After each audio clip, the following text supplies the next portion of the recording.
안녕하세요. 에너지 브리핑 최보경입니다. 모든 산업의 뒤에는 언제나 전력이 흐르고 있습니다.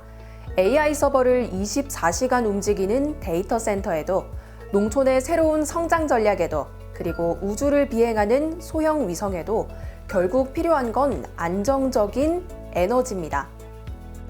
지금 세계는 에너지를 누가 만들고 공급하고 또 지배할 것인가의 경쟁으로 들어가고 있습니다. 오늘 에너지 브리핑에서는 미래 산업과 연결되고 있는 국내 에너지 전환 흐름을 함께 살펴보겠습니다. 에너지 브리핑 지금 바로 시작합니다.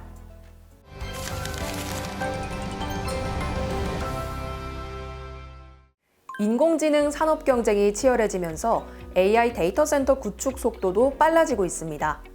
국회는 오늘 AI 데이터 센터를 국가 전략시설로 지정하는 특별법을 통과시켰는데요. 하지만 법안 통과 직후 기후환경 단체들은 전력 대책 없는 데이터 센터 확대는 위험하다면서 재생에너지 의무화를 요구하고 나섰습니다. 녹색전환연구소와 참여연대, 환경정의는 이번에 국회 본회의를 통과한 AI 데이터 센터 산업진흥에 관한 특별법에 대해 강한 우려를 나타냈습니다. 이들은 데이터 센터의 전력과 물 사용을 모니터링하고 관리하는 체계조차 없는 상황에서 짓기 쉽게 만드는 데에만 집중한 법안이라고 비판했습니다. 이날 통과한 AI 데이터 센터 특별법의 핵심은 AI 데이터 센터를 국가 전략시설로 지정하고 입지 선정과 인허가, 전력 공급 등 구축 절차를 지원하는 내용입니다. 특히 인허가 절차를 간소화하고 일정 기간 안에 허가 여부가 결정되지 않으면 자동 승인으로 간주하는 타임아웃제도 포함됐습니다. 또 비수도권 데이터 센터에 대해서는 전력 개통 영향평가를 면제하는 내용도 담겼는데요. 다만 핵심 쟁점 가운데 하나였던 LNG 발전 전력 직접 구매 계약, 즉 LNG PPA 특례는 최종 법안에서 제외됐습니다. 24시간 가동되는 AI 데이터 센터의 막대한 전력 수요를 충당하기 위해 LNG 발전소 전력을 직접 구매할 수 있도록 하는 특례가 포함됐으나 특정 데이터 센터와 LNG 발전을 직접 연결하는 방식이 국가 전력망 운영에 부담을 줄 수 있다는 우려가 제기되면서 최종 법안에서는 제외됐습니다. 그러나 기후환경 단체들은 논란이 된 LNG PPA 조항이 삭제됐다고 해서 문제가 해결된 건 아니다라고 지적했습니다. 비수도권 데이터 센터에 대한 전력개통 영향평가 면제와 타임아웃제 등 핵심 쟁점은 그대로 유지가 됐다는 겁니다. 이들은 AI 데이터 센터에 공급되는 전력을 100% 재생에너지로 생산해야 한다고 주장하며 독일의 사례도 언급했습니다. 독일은 2026년 7월 이후 신규 데이터 센터에 대해 전력 사용 효율 PUE 1.2 이하를 의무화하고 2027년부터는 100% 재생에너지 사용을 요구할 예정이라는 설명입니다. 또한 환경단체들은 데이터 센터의 지역 분산 필요성도 강조했습니다. 재생에너지가 풍부하고 전력망 여유가 있는 비수도권으로 데이터 센터 입지를 분산하면 LNG 없이도 안정적인 전력 공급이 가능하다는 주장입니다. AI 산업의 경쟁력은 기술 개발을 넘어 막대한 전력을 어떻게 감당할 것인가의 문제로 이어지고 있습니다.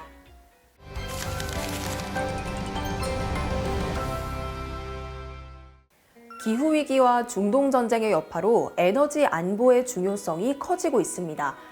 이런 가운데 정부가 농업과 농촌 분야의 에너지 대전환에 속도를 내고 있습니다. 최근 중동전쟁 등으로 에너지 전환의 시급성이 커진 데다 인공지능 확산과 스마트팜 확대 등으로 농업 분야의 에너지 수요가 빠르게 증가하면서 농업, 농촌 차원의 에너지 전환 전략이 필요하다는 판단에 따라 TF를 구성했는데요. TF는 농식품부 차관을 단장으로 3개 분야로 운영됩니다. 먼저 농촌에너지 자립반은 에너지 자립마을 조성과 농가, 자가, 태양광 보급 확대 등을 중심으로 농촌 생활 전반의 에너지 자립도를 높이는 방안을 검토합니다. 농업에너지 전환반은 시설 원예와 농기계 분야를 중심으로 생산, 가공, 유통, 전 과정의 에너지 구조를 저비용, 고효율 체계로 바꾸기 위한 기반 마련에 나섭니다. 또 대규모 농업 기반 활용반은 간척지와 저수지 등 대규모 농업 기반, 그리고 가축 분뇨와 영농 부산물 같은 바이오매스를 활용해 식량 안보를 해치지 않으면서 국가 에너지 전환에 기여할 수 있는 방안을 검토할 계획입니다. 농림축산식품부는 8일 정부 세종청사에서 농업-농촌 에너지 대전환 전략 마련 TF 첫 회의를 열고 산업계와 학계 전문가들과 함께 본격적인 논의에 착수했다고 밝혔습니다. 농식품부는 오는 7월까지 TF를 운영해 농업, 농촌 에너지 대전환 로드맵을 마련할 방침입니다. 농식품부 관계자는 농업, 농촌은 농업 기반과 바이오 자원 등 에너지 전환에 활용 가능한 자원이 풍부하다며 에너지 자립뿐 아니라 농촌 기본소득 재원으로서의 가능성도 기대하고 있다고 설명했습니다. 또 국가 재생에너지 전환 정책에 맞춰 농업, 농촌 에너지 전환 기본 원칙과 성과 지표를 마련하고 관련 제도 정비와 범부처 협업 방향 설정에도 나설 계획이라고 덧붙였습니다. 이와 함께 농업, 농촌 에너지 대전환의 핵심 축으로 꼽히는 영농형 태양광 확대에도 속도가 붙고 있습니다. 국회는 지난 7일 영농형 태양광 발전 사업 활성화 및 지원 법안을 통과시켰는데요. 농식품부는 국회와 농업인단체, 전문가단체 논의를 거쳐 식량 안보 확보, 난개발 방지, 수익의 주민 환원 등 3대 원칙을 반영해 법안을 마련했다고 설명했습니다. 법안은 농업인과 농촌 주민이 영농 활동과 태양광 발전 사업을 병행할 수 있도록 농지를 유지하면서도 추가 소득을 얻을 수 있도록 하는 데 초점을 맞췄습니다. 식량 안보와 난개발 방지를 위해 원칙적으로는 농업진흥지역 밖 농지에서만 사업을 허용하되 재생에너지 지구로 지정된 경우에는 농업진흥지역에서도 가능하도록 했습니다. 또 발전사업 소재지 또는 인접, 은, 면, 동에 거주하면서 실제 농업에 종사하는 농업인에게만 사업 참여를 허용해 발전 수익이 지역사회에 환원되도록 했습니다. 법안은 실제 경작 중인 농업인과 농촌 주민이 참여하는 주민참여협동조합에도 영농형 태양광 사업 참여를 허용했습니다. 이를 통해 지역 단위의 이른바 햇빛소득 마을 사업도 가능해질 전망입니다. 또한 농지 임차인을 보호하기 위한 장치도 포함이 됐는데요. 임대인에게 사업기간 동안 농지 임대차 계약 자동갱신 의무를 부여했고 임대료 인상폭도 연 5% 이내로 제한했습니다. 아울러 영농활동 없이 발전 사업만 하는 것을 막기 위해 영농 이행과 시설관리 의무도 부여했는데요. 이를 위반할 경우 사업 정지나 사업권 취소 등의 제재를 할 수 있는 근거도 마련됐습니다. 영농형 태양광법은 국무회의 의결을 거쳐 6개월 뒤 시행될 예정입니다. 농식품부는 법 시행에 맞춰 하위 법령 마련 등 후속 작업도 추진할 계획입니다.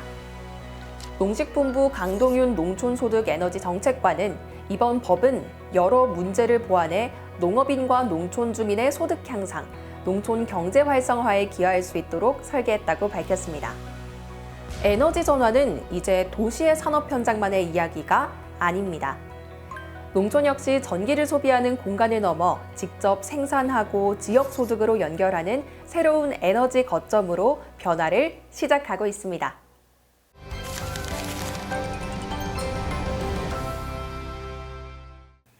민간이 우주 산업을 이끄는 뉴스페이스 시대가 본격화되면서 소형 위성 시장도 빠르게 성장하고 있습니다. 이에 발맞춰 위성의 안정적인 전력 공급을 담당하는 우주 태양전지의 중요성도 커지고 있는데요. 현재 우주 태양전지 시장은 갈륨, 비소 기반의 3-5갭 다중접합 태양전지가 주류를 이루고 있지만 기술과 공급망이 미국과 독일 등 일부 국가와 기업에 집중돼 있는 상태였습니다. 특히 최근에는 안보 이슈로 수출 통제가 강화되면서 높은 비용뿐 아니라 필요한 시점에 태양전지를 확보하지 못하는 공급 차질까지 겪고 있었습니다. 이런 가운데 한국에너지기술연구원 김기환 박사 연구팀이 4세대 우주용 이중접합 태양전지 구현을 위한 초경량 유연 CIGS 페로브스카이트 태양전지를 개발했습니다. CIGS는 구리, 인듐, 갈륨, 셀레늄으로 구성된 화합물 반도체 기반 태양전지입니다. 구성원소 조합을 통해 밴드갭 조절이 가능해 다양한 빛의 파장에 최적화가 가능하고 경량화와 유연화를 통해 건물 일체형 태양광과 우주 태양광 등에 활용되고 있습니다. 김기환 박사는 국내 우주 부품 자립화와 차세대 소형 위성 시장 대응을 위해 초경량 유연 방막 태양전지 기술 개발을 추진하게 됐다고 설명했습니다. 또 단일 접합 태양전지의 효율 한계를 극복하기 위해서 서로 다른 소재를 결합해 효율 향상과 비용 절감을 동시에 추진하고 있다고 밝혔습니다. CIGS계 방막 태양전지는 열 충격과 방사선에 강해 우주 같은 극한 환경에서도 안정적인 성능을 유지할 수 있다는 것이 강점입니다. 또 초경량 유연 기판 위에 제작할 수 있어 무게와 부피 제약이 큰 소형 위성 적용에도 적합합니다. 기존 3,5계 우주 태양전지 대비 대량 생산과 저비용 공정이 가능하다는 점도 장점으로 꼽힙니다. 특히 CIGS 페로브스카이트 텐덤 구조를 적용하면 경량화와 고효율화를 동시에 구현할 수 있어 차세대 우주 태양전지 시장에서 경쟁력 있는 대안이 될 수 있습니다. 연구팀의 성능 실험 결과 초경량 유연 CIGS 페로브스카이트 이중접합 태양전지는 23.64%의 높은 효율을 구현했습니다. 이는 기존 유연 CIGS 페로브스카이트 텐덤 태양전지 최고 효율인 18.1%를 크게 뛰어넘는 수치입니다. 이 태양전지는 지난해 11월 누리호 4차 발사에 탑재된 큐브 위성 이나로셋에 부착돼 우주 환경에서 신뢰성과 임무 수행 경험도 확보했습니다. 연구팀은 앞으로 초경량 유연 CIGS 방막 태양전지 기술을 기반으로 소형 위성의 수명과 임무 특성에 최적화된 우주용 CIGS 페로브스카이트 텐덤 태양전지 개발에 나설 계획입니다. 또한 올해 하반기 예정된 누리호 5차 발사와 상용 플랫폼 기반 후속 우주 실증을 통해 신뢰성과 성능 검증도 이어갈 예정입니다. 연구진은 이를 바탕으로 국내 우주 태양전지 기술 자립화를 앞당기고 글로벌 소형 위성용 태양전지 시장 진출을 위한 사업화 기반도 마련하겠다고 밝혔습니다. 우주 산업 경쟁은 우주 공간에서 얼마나 안정적으로 전력을 공급할 수 있느냐의 경쟁으로 확장되고 있습니다. 그리고 그 경쟁 속에서 국산 태양전지 기술 역시 우주를 향한 새로운 가능성을 넓혀가고 있습니다. 지금 우리나라는 새로운 에너지 시대의 흐름 속에서 글로벌 경쟁력을 확보하기 위한 길을 부지런히 만들어가고 있습니다. 변화는 늘 낯설고 때로는 불안합니다. 하지만 세상의 흐름은 언제나 변화를 준비한 곳을 중심으로 움직여 왔는데요. 지금 우리가 마주하고 있는 에너지 전환 역시 앞으로 우리 산업이 어떤 경쟁력을 갖게 될지, 어떤 미래를 만들어갈지에 대한 과정입니다. 에너지 산업에도 새로운 기준이 세워지고 있습니다. 그리고 우리는 익숙했던 방식에서 벗어나 새로운 변화를 받아들여야 하는 시대의 문 앞에 서 있습니다. 지금까지 에너지 브리핑 최보경이었습니다. 다음 브리핑에서 또 만나요.